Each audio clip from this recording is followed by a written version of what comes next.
Good luck starting a revolution. The American people are too lazy and too brainwashed by Fox, CNN, and the rest of the news media. Tonight is a former professional wrestler, and I might just pick up my chair and hit him over the head with it. Please welcome Jesse Ventura.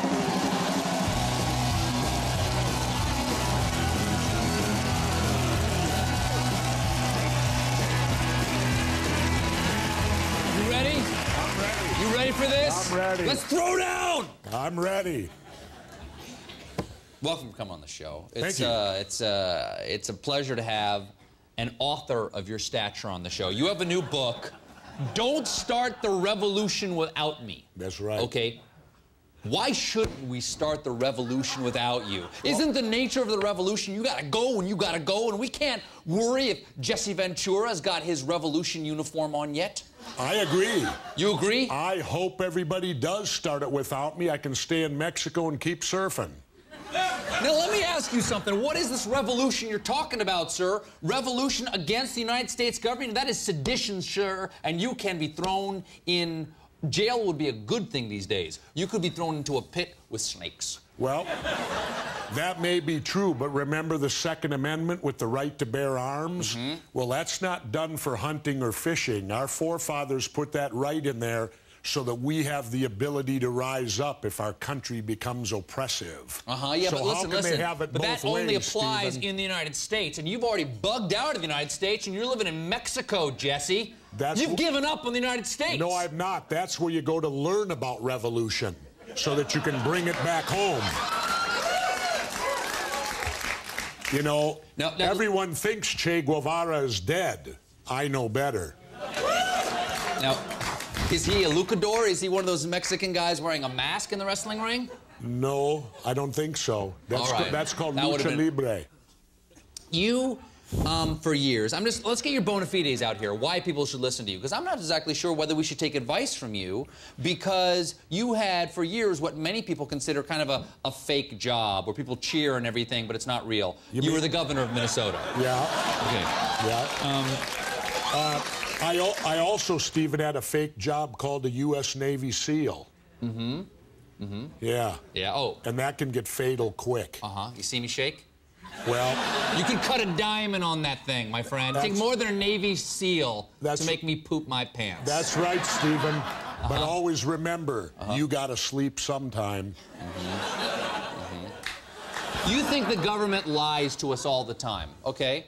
Well, I think that they, not all the time, but they certainly do lie to us. Name one lie. One lie. The Gulf of Tonkin incident. Okay, name two. Name two lies. Weapons of mass destruction. Okay, name three lies. Three lies. Total 3 lies. Ties to Al-Qaeda. Okay, I bet you couldn't name 4. You got me there. Okay, see? I'm torn your argument apart completely. 3 is all that I can get, but you know what? 3 strikes and you're out. What do they play in Mexico?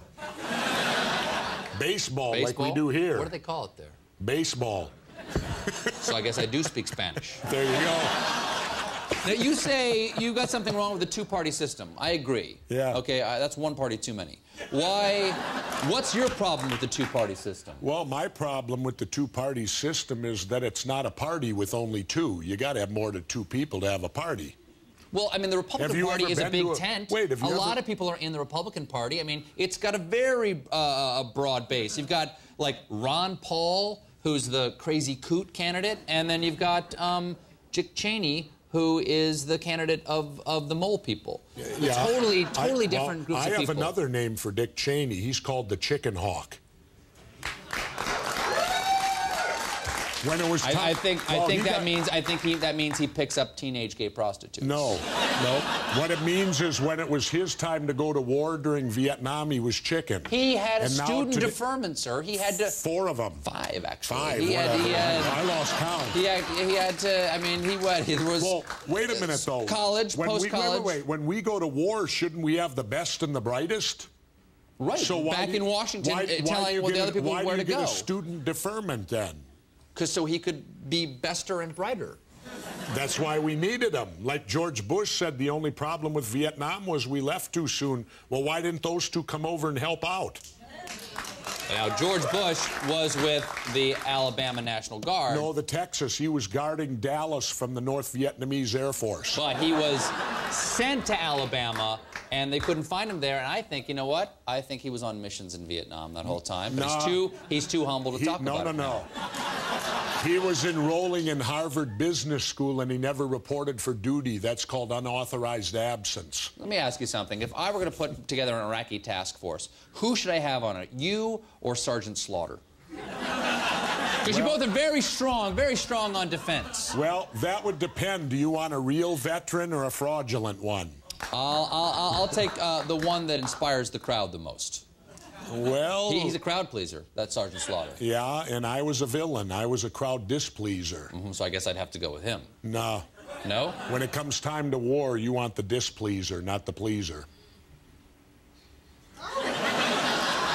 Jesse Ventura, thank you so much for joining us. The book is Don't Start the Revolution Without Me. Jesse Ventura. And we need you, Stephen Colbert, to start the revolution. I have a bum knee. We'll be right back.